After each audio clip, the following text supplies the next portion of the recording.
కేంద్ర ప్రభుత్వం తీసుకొచ్చిన లేబర్ కోడ్ యాక్ట్లను రద్దు చేయాలని డిమాండ్ చేస్తూ కార్మిక సంఘాలు ర్యాలీ నిర్వహించారు. భారీగా కార్మికులు, ఉద్యోగులు పాల్గొని నిరసన వ్యక్తం చేశారు.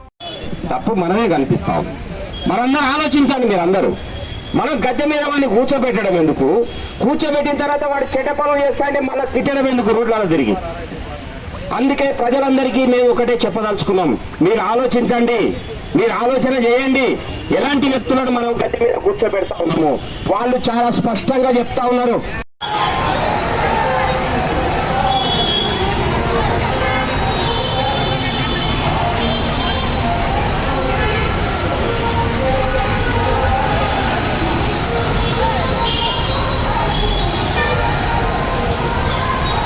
కార్మికులు, రైతులు, వ్యవసాయ కూలీలు దేశవ్యాప్తంగా ఈరోజు సమ్మె నిర్వహిస్తూ ఉన్నారు. నరేంద్ర మోడీ ప్రభుత్వము కార్మికులకి వ్యతిరేకంగా 4 లేబర్ కోడ్లు తెచ్చి కార్మికులను బానిసలుగా మార్చడం కోసం ప్రయత్నం చేస్తూ ఉంది.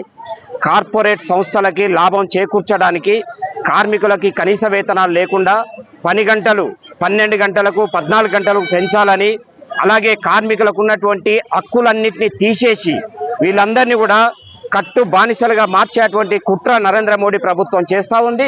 దాన్ని నిరసిస్తూ ఈరోజు దేశవ్యాప్తంగా కార్మిక సంఘాలన్నీ కూడా సమ్మెలో పాల్గొంటా ఉన్నాయి. కార్మికులందరూ దాదాపు 60-70 కోట్ల మంది ఈరోజు సమ్మెలో ఉన్నారు. అలాగే రైతాంగానికి ఉరితాళ్లుగా 3 కార్మిక ఏదైతే చట్టాలు, రైతాంగ చట్టాలు ఉన్నాయో ఆ చట్టాలను వ్యతిరేకిస్తూ, ఎలక్ట్రిసిటీ చట్టాన్ని వ్యతిరేకిస్తూ, అలాగే వ్యవసాయ కార్మికులకు ఉపాధి కల్పిస్తున్నటువంటి ఉపాధి హామీ చట్టాన్ని దెబ్బగొట్టి జీ రామ్జీ అనేటువంటి పేరుతోటి తీసుకొచ్చినటువంటి కొత్త చట్టాన్ని వెంటనే వెనక్కి తీసుకోవాలి. మహాత్మా గాంధీ పేరుతో ఉన్నటువంటి మన్రేగా చట్టాన్ని యథావిధిగా కొనసాగించాలని, 29 లేబర్ చట్టాలు ఏవైతున్నాయో వాటిని యథావిధిగా కొనసాగించాలని, అలాగే రైతులకి ఉరితాలుగా మారినటువంటి ఏదైతే విద్యుత్ చట్టాన్ని ఉపసంహరించుకోవాలని, ఇవన్నీ డిమాండ్లతో పాటు ఏదైతే పెరుగుతున్నటువంటి ధరలను తగ్గించాలని, అలాగే కార్మికుల పైన ఏదో వేధింపులు ఆపాలని డిమాండ్ చేస్తూ ఈరోజు దేశవ్యాప్తంగా సమ్మె జరుగుతూ ఉంది. వీటన్నిటి కూడా ప్రభుత్వం వెంటనే పరిశీలన చేసి పరిగణలోకి తీసుకొని ఈ చట్టాలన్నీ ఉపసంహరించుకోవాలని, లేదంటే కార్మిక వర్గము, రైతాంగము ఐక్యంగా పోరాటం చేసి ఈ మోడీ ప్రభుత్వాన్ని గద్దె దించుతారని చెప్పి హెచ్చరిస్తా ఉన్నాం.